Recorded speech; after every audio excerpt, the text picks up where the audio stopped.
opposes the current communist regime in China, was convicted today by a federal jury in Brooklyn on all 4 counts of an indictment charging him with acting and conspiring to act as an agent of a foreign government without prior notification of the U.S. Attorney General, criminal possession, identification, and making false statements to law enforcement. It says that Wong's co-defendants, this is interesting, in the espionage and transnational repression scheme are Feng He, Jie Ming Li, and Keijing Liu, are officials from China's Ministry of State Security.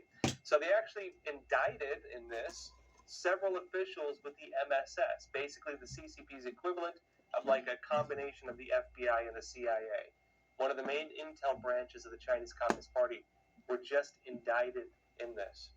And notice that they remain at large. And when sentenced, Wong, the individual who was charged, faces up to 25 years in prison. And notice that Wong is a naturalized U.S. citizen of Chinese descent and one of the founders of the pro-democracy Hu Yaobang and Zhao Ziyang Memorial Foundation. It's an organization located in Flushing, Queens, which notably, in the early days of my work, as a journalist investigating Chinese spy networks, that was where I focused a lot of my work because there's a lot of them there. And notice that there's in Queens, and it's note that the members of this organization are well-known pro-democracy dissidents who oppose the current Chinese government of the PRC, People's Republic of China.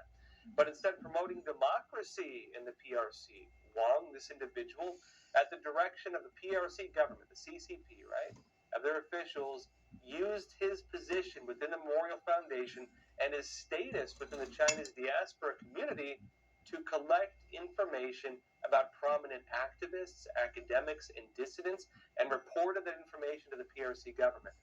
In other words, what he did was got access to this pro-democracy circle and then used that access, pretending like he was supporting democracy, to go and spy on all these other Chinese dissidents. And it said at the MSS's direction, Ministry of State Security, Wong gathered information on people and groups that the PRC considers subversive, such as Hong Kong democracy protesters, advocates for Taiwanese independence, and Uyghur and Tibetan activists, both in the United States and abroad. And it said Wong conducted face-to-face meetings with MSS officials while on trips to China, and used WeChat, notably controlled by Chinese companies, to receive orders from his co-defendants and to send and receive written messages and files. It says Wong often memorialized the information he collected in email diaries to be accessed by the MSS. Now, this is interesting because he was essentially writing status reports to himself over email in the form of diaries. Dear diary, today I met with so-and-so, a prominent democracy activist who lives here, and these are his family members, or who knows what he was writing, right? But note these diaries included details about Wong's private conversations with prominent dissidents, as well as the activities of pro-democracy activists and human rights organizations. He was reporting on it to the CCP. Now look, this case was actually one of just several arrests that took place back in March of 2022. Wong, this individual, was one of a series of arrests carried out and announced at the same time. This is back when the Department of Justice actually announced it. It said 2 complaints were unsealed and 1 amended complaint was authorized today in federal court in Brooklyn, New York, charging 5 defendants with various crimes related to efforts by the secret police of the People's Republic of China, PRC, to stalk, harass, and spy on Chinese nationals residing in Queens, New York, and elsewhere in the United States. It says all the defendants allegedly perpetrated transnational repression schemes to target U.S. residents whose political views and actions are disfavored by the PRC government, such as advocating for democracy in China. And it said in one of these schemes, the conspirators sought to interfere with federal elections by allegedly orchestrating a campaign to undermine the congressional candidacy of a U.S. military veteran who was a leader of the 1989 pro-democracy demonstrations in Beijing, right? Tiananmen Square massacre, in other words, right? We had pro-democracy movements there. And in another of these schemes, 3 defendants planned to destroy the artwork of a PRC national residing in Los Angeles, California, that was critical of the PRC government, and planted surveillance equipment in the artist's workplace and car to spy on him from China. Now, these spy networks are actually things that I've been personally exposing going back to 2008. In 2008, I was offered an internship to come work for Epoch Times in New York. And when I went to New York, I got assigned to go to Flushing, Queens, notably where all this is happening. Now, Flushing, Queens, if you've been to New York, it's kind of like the new Chinatown. You take the 7 train all the way to the end in Queens, you get to Flushing, and it's one of the largest Chinese communities. At the time back in 2008, that was an important time because that was right ahead of the Beijing Olympics. They called it the Bloody Olympics because the CCP all around the Olympics was persecuting Tibetans and arresting people and, kind of upping its external systems as well to go after dissidents. That was the whole thing that was going on at the time. Now, what ended up happening in 2008 was that alongside this whole kind of external push by the CCP, suddenly there were all these, pro-CCP activists all over the place. And they were beating, they were attacking, they were spitting on anybody who opposed the Chinese Communist Party, in Chinese neighborhoods mostly. And these individuals coming out sometimes literally in the hundreds. They were targeting, notably in Queens at the time, democracy activists, Falun Gong practitioners, Taiwan activists, and so on. And I mean, it was shocking. There were videos at the time that, of course, I was there reporting. They were beating people. They were attacking people, tearing people's human rights banners. It was shocking. And when I was doing this work, I was watching this at full. I'm like, man, what's going on here? All these Chinese people started telling me, oh, those people attacking us are agents of the Chinese Communist Party. And look, at that time, back in 2008, most of this stuff was unknown. There were really no media talking about it. There were very few, if any, government reports. I don't really remember any at the time talking about it. And so there was nothing to go on.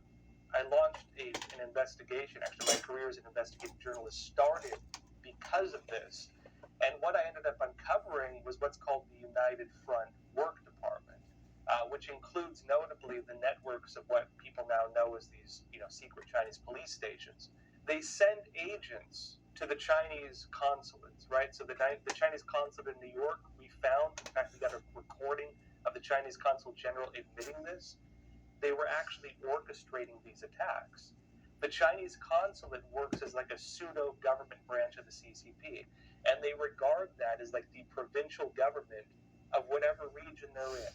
The Chinese consulate in New York is the Chinese government provincial office for the entire, northeast of the United States. The Chinese consulate in Los Angeles, that is the Chinese provincial government for California and several surrounding states. And they run and operate things all around them. What they do is this. They go into Chinese communities, and you have what are called tongs. Tongs are like Chinese unions or fraternal organizations and community organizations and things like this. Basically, the tongs, one of the reasons why Chinatowns notably are such unique Chinese neighborhoods is because of the tongs. And the way they essentially worked is this. In traditional Chinese culture, you typically didn't have government below the county level, right? And so below the county level, you had a bottom-up form of government. And those were family associations, those were workers' guilds, those were unions, those were community associations, and so on. They call them tongs. Groups like, for example, the Fujian American Association, the Shandong Association.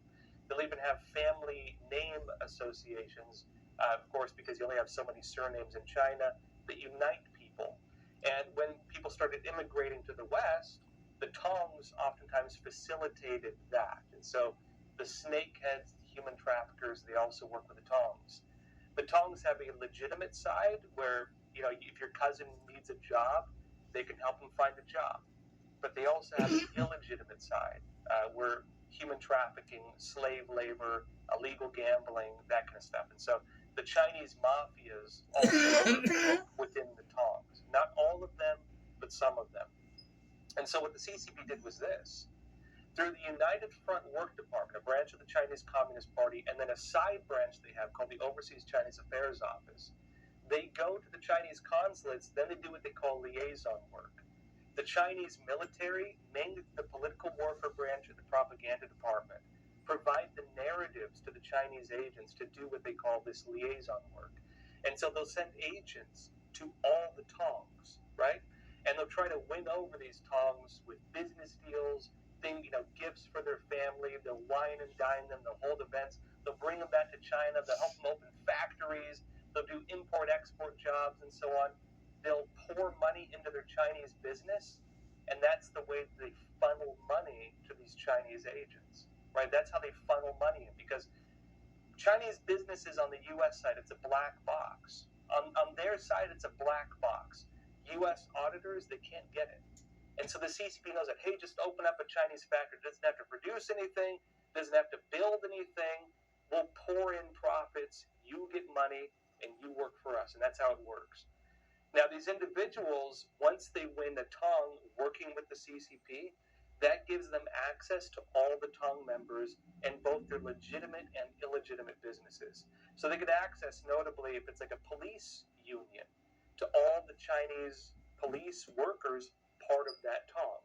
If they get access to an oil Tong, right, which there's actually whole oil ones, they get access to all the individuals working for that Tong.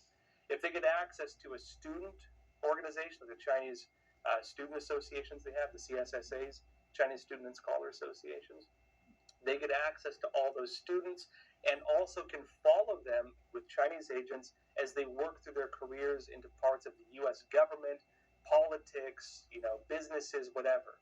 And then the CCP can use these connections for economic theft, for espionage, for anything they want. Hey, have your friend who works in X company steal this. Have your friend who works here spy on this person. Have your friend who works here do this.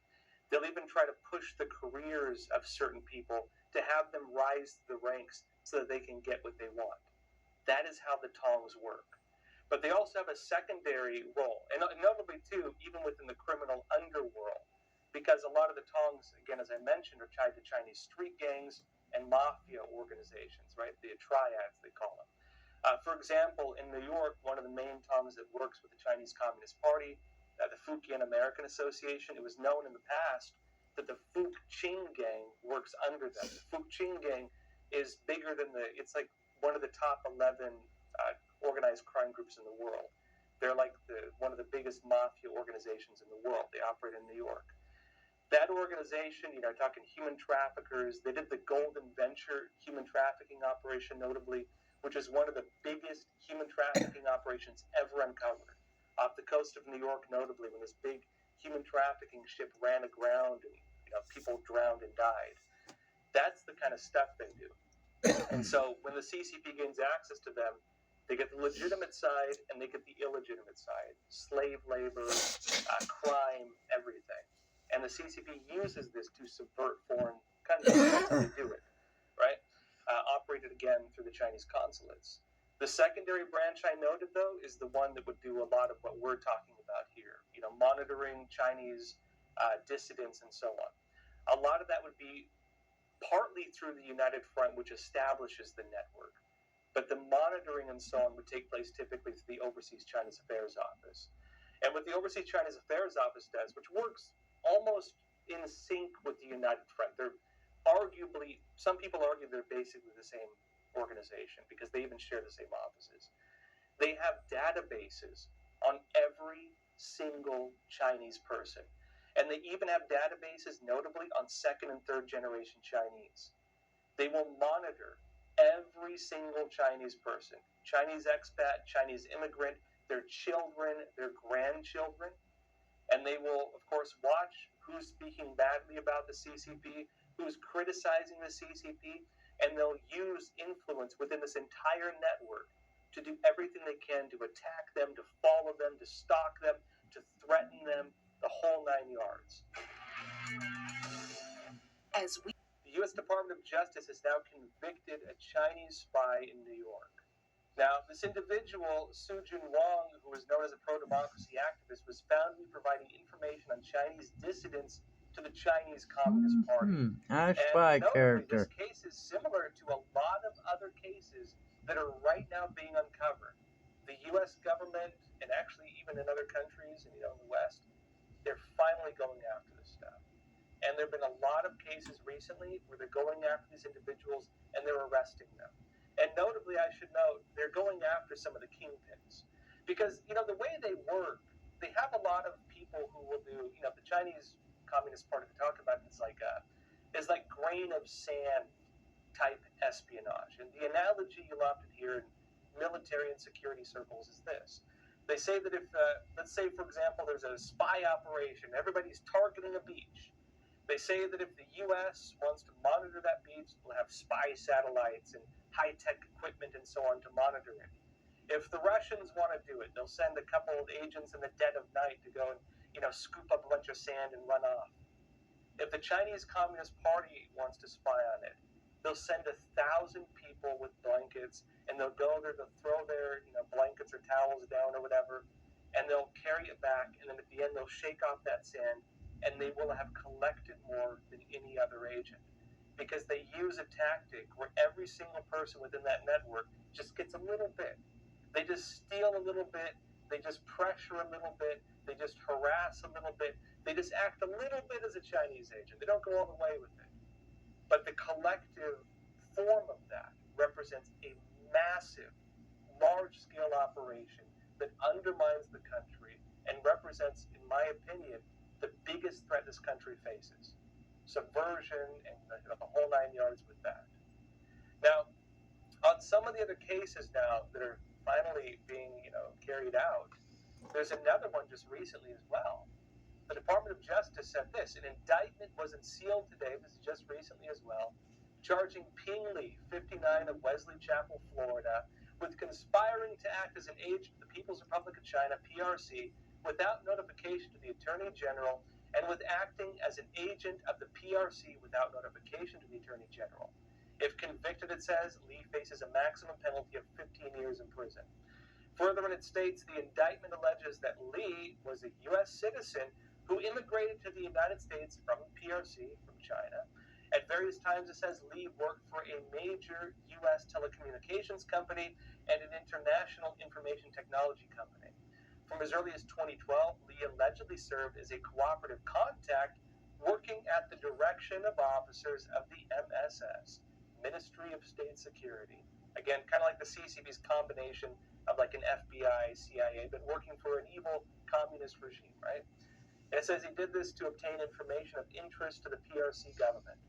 It notes that Li obtained a wide variety of information at the request of the MSS, including information concerning Chinese dissidents and pro-democracy advocates, members of the Falun Gong religious movement, and U.S.-based non-governmental organizations, and to report that information to the MSS. And it's that Li also provided the MSS with information obtained from his employer. And it notes as well that Li used a variety of anonymous online accounts for the purpose of communicating with the MSS and traveled to China, the PRC, to meet with the MSS. A few examples of this. It says, according to the indictment in August of 2012, an MSS officer requested that Li provide information about practitioners of Falun Gong and pro-democracy advocates in the United States. Now, notably, again, the Chinese Communist Party goes against people who threaten the, system of China, the pro-democracy activists, because if you support democracy, well, you probably oppose communism. And of course, the CCP regards democracy as a threat to its system. They regard the United States as a fundamental threat to their basic ideology. In fact, they believe that the American system cannot simultaneously exist in the same world as the communist system. They believe that communism, this is not just the CCP, but even the Soviets and others before it, that in order to achieve true communism, they need to destroy the Western ideologies of the republic and democracy and the whole 9 yards, that they cannot coexist. And you can't achieve true communism until you destroy freedom. Now, on the note of Falun Gong is, of course, one of the main religions persecuted in China. The Chinese Communist Party mainly persecutes Falun Gong, Muslim Uyghurs, Tibetans, Tibetan Buddhists, and they also persecute Christians, notably house Christians, the Christians who don't follow the CCP's altered version of the religion. because the CCP actually rewrote the Bible. They have altered parts of the Bible, and they also rewrote it so that you don't recognize a system higher than the Chinese Communist Party. Yeah, you can believe in religion, but if you believe in a morality higher than the Chinese Communist Party, you're a criminal. On the note of Falun Gong, of course, there were about 70 to 100 million people practicing Falun Gong in China, estimated by about 1999.